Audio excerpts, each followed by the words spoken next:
Hey everyone, I'm Kent, the lead designer for TFT's upcoming set, and I'm here to talk a bit about what you can expect. Then I'll hand things over to Mariah, one of our cosmetics producers, and Michael Sherman, our head of esports. TFT has taken us to some wild places since our first set. And if I'm being honest, we've gotten a little bit homesick. So I'm excited to say that we're heading back home to Runeterra. But let me be clear, this time around, things will be a little bit different. An epic storm has torn Runeterra asunder and brought together pieces in the convergence. Sand from Shurima fills the once howling abyss. Piltovan technology has been found littered across the Ionian Islands. And while this might look like chaos to Runeterrans, tacticians couldn't be more thrilled about the endless opportunities. Welcome to Runeterra Reforged. With the Convergence Storm, portals have granted access to places across Runeterra. At the start of each game, you can vote on one of 3 portals that'll take you to a different region. Everyone gets 1 vote, and all votes are weighted equally. 1 vote from the 8 is then chosen randomly each round, so even if 7 players voted for Bandle City's Scuttle Puddle, you still might end up in the Shadow Isles because one of the players voted for it. So get ready, because our region portal system is about to add a lot of creative conversation to the early game. I can see a new emo and ping meta happening in the first patch. Now that you know how portals work, let's go over a couple locations. Journeying through one of Shurima's portals takes you to the Warlord's Bazaar, transforming a later PvE round into a loot-filled treasure armory. Or you could find yourself in the Godwillow's Grove of Ionia. Here, a spot on your bench becomes the Grove. Champions on the spot contribute their traits as though they were in your active army. Now that's what I call a trait bot. Maybe you head to the hallowed halls of the University of Piltover, giving you unlimited augment rerolls for a price. We have a lot more planned for each region of Runeterra, and we really can't wait for you to see what's in store. With our return to Runeterra, we have new traits that highlight the fantasies of each region. Conquer your enemies with Noxus, whose units gain bonus stats that increase in power as you beat other players in the lobby. Field the undead Juggernaut Scion to take over in the late game with his unstoppable onslaught. And for the more econ-minded, make sure your portfolios are vested in Piltovan tech with a cash-out system that grants you an invention and some tools. Try to buy the dip and obtain the T-Hex, whose Gatling gun arm and rocket arm can do everything but hug. If transcendent powers are more to your speed, you can find that in Shurima. Build your Sun Disk and ascend your units to gain large stat bonuses. But don't sleep on the Ancient Empire. The Sun Disk can do more than just grant power with the right augment. The Yordles of Bandle City gain a stacking bonus at each star level and can even reach 4 stars. While their 1, 2, and 3 star variants will grant additional stat bonuses, at 4 stars their ability upgrades to a whole nother level. With the Void, you can summon help from below, like the cute Void Remora, the Rift Herald, and even Baron Nashor. Baron posed a bit of a challenge for the team because if you've ever played Summoner's Rift, you've never really seen Baron's back. But don't worry, we've got you covered. In TFT, Baron's got back, literally. While region portals are our set mechanic for Runeterra Reforged, we're also introducing a new feature for the set.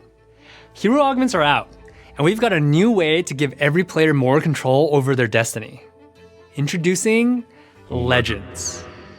Think of Legends as providing an upgrade to the existing augment system.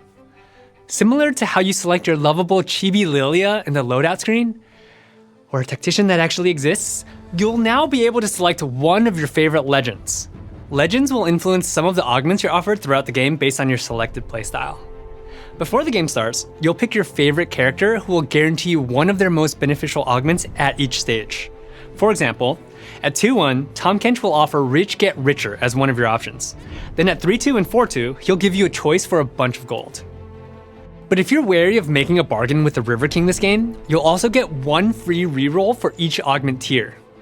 These improvements both give you more variety and options, but also the ability to safely plan your comp knowing what your future augments hold. If you're not motivated by gold, selecting Ornn as your legend gives you access to his stash of powerful artifacts through augments like Portable Forge, Living Forge, and brand new artifact-related augments. Maybe you want to go super vertical, or come up with powerful new trait combinations. That's where Earth comes in. Selecting the original golden spatula wielder as your legend provides options for a veritable horde of emblems.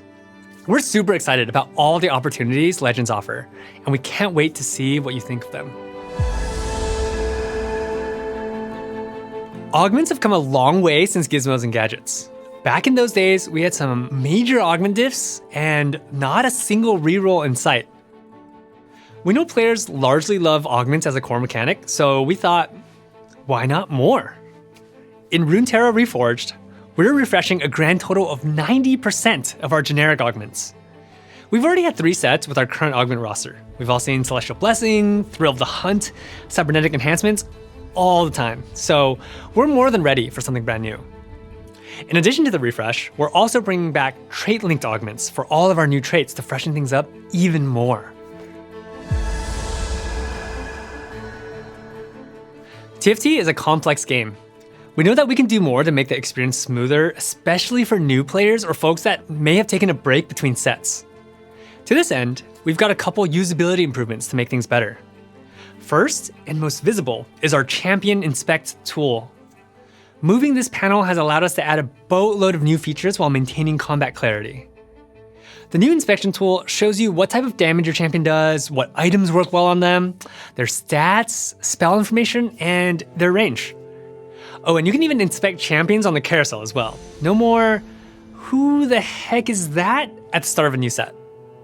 Additionally, we enhanced our trait tracker.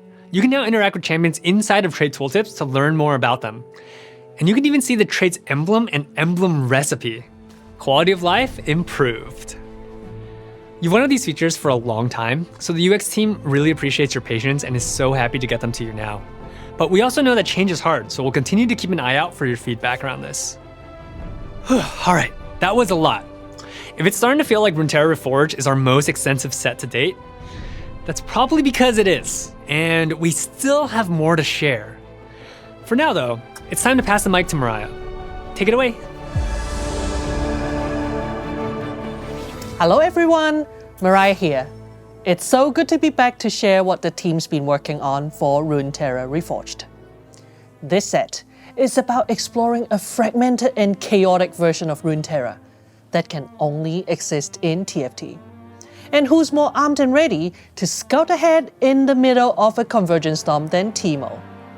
That's right, Chibi Teemo is coming to TFT. And enemy HP isn't the only thing he's been shredding. Let's check out some other tacticians before revealing Teemo's mythic variant. Also ready to explore are our new Summoner's Rift inspired river sprites. This time, we have 2. One is the embodiment of a consumable item, but please don't drink them. The other is an eager explorer armed with some familiar magical items. We've also brought one of the most contested jungle camps, Raptors, into TFT. Of course, we're giving them the TFT treatment and ensuring they're too cute to smite.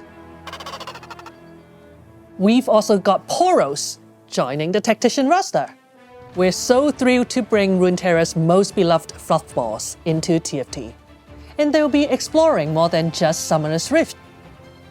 With arenas that takes tacticians to places across Runeterra, like the Reckoning Arena, which takes you to one of the locations from the 2019 League of Legends cinematic, Awaken, where Riven and Draven exchanged more than just mean glances. Our mythic arena takes you to the Shrine of the First Lands in Ionia. As scenic as the landscape is, what really makes this arena special is whenever you win a round, a sword drops from the sky, piercing your arena as a reminder of every foe you felled throughout the game. How many swords can you collect? And finally, our mythic chibi variant for Teemo. Just like on Summoner's Rift, Teemo can either be your angel or your devil, and here's the last thing your enemy will see before you snuff out any hope they had at a victory screen.